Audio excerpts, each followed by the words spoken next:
इस बार का अमेरिकी राष्ट्रपति पद का चुनाव कई मायनों में अलग है। कोरोना की वजह से 10 करोड़ लोग पहले ही अपना वोट डाल चुके हैं। वहीं ट्रंप पोस्टल बैलेट पर सवाल खड़ा कर रहे हैं। पहली बार अमेरिका में चुनाव के बाद हिंसा की भी आशंका है। इन तमाम विवादों की वजह क्या है, ये आपको इस रिपोर्ट में दिखाते हैं। It's time to stand up and take back our democracy.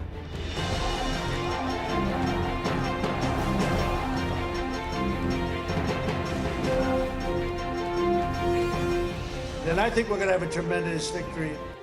इस बार का अमेरिकी चुनाव कई मायने में पहले हुए अमेरिकी राष्ट्रपति चुनाव से अलग है। कोरोना अमेरिका के राष्ट्रपति चुनाव में एक बड़ा मुद्दा है। उसके साथ ही उसने चुनाव के तौर तरीकों को भी काफी हद तक बदल दिया है। अमेरिका में कुल 24 करोड़ वोटर हैं। पहली बार ऐसा हुआ है जब इनमें से 10 करोड़ वोटर चुनाव से पहले ही पोस्टल बैलेट यानी डाक के जरिए या फिर खुद जाकर वोट डाल चुके हैं। उन्होंने ऐसा कोरोना काल में सुरक्षित रहने के लिए किया, लेकिन इन करोड़ों वोटों की गिनती आसान नहीं होगी।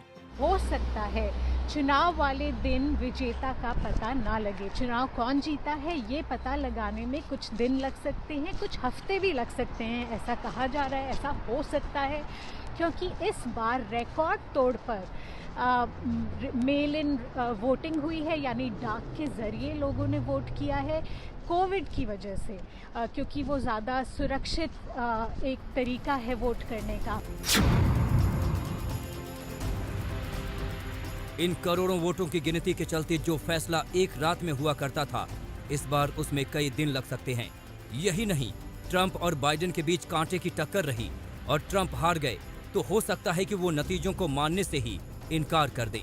ट्रंप पहले ही डाक वाले वोटों पर शक जता चुके हैं और कह चुके हैं कि जरूरी नहीं कि वो अपनी हार का नतीजा स्वीकार कर लें।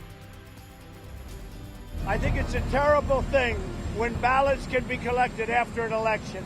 I think it's a terrible thing when people or states are allowed to tabulate ballots for a long period of time after the election is over.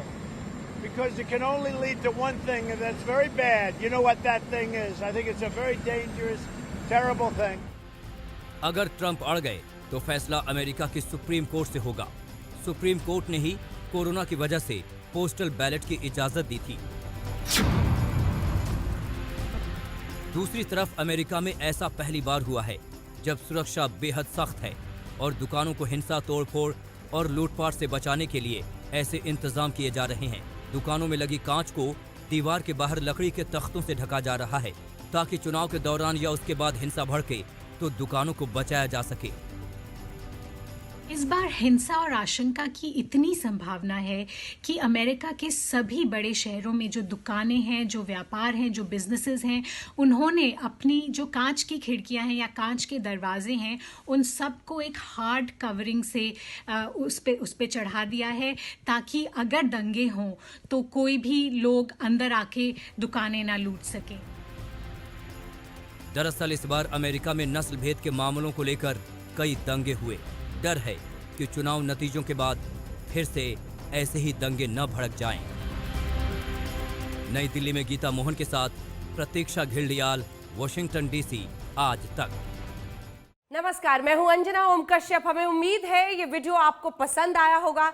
Latest खबरों के लिए यूं ही देखते रहिए आज तक और इस वीडियो के पसंद आने पर लाइक, शेयर एंड सब्सक्राइब करना ना भूलें।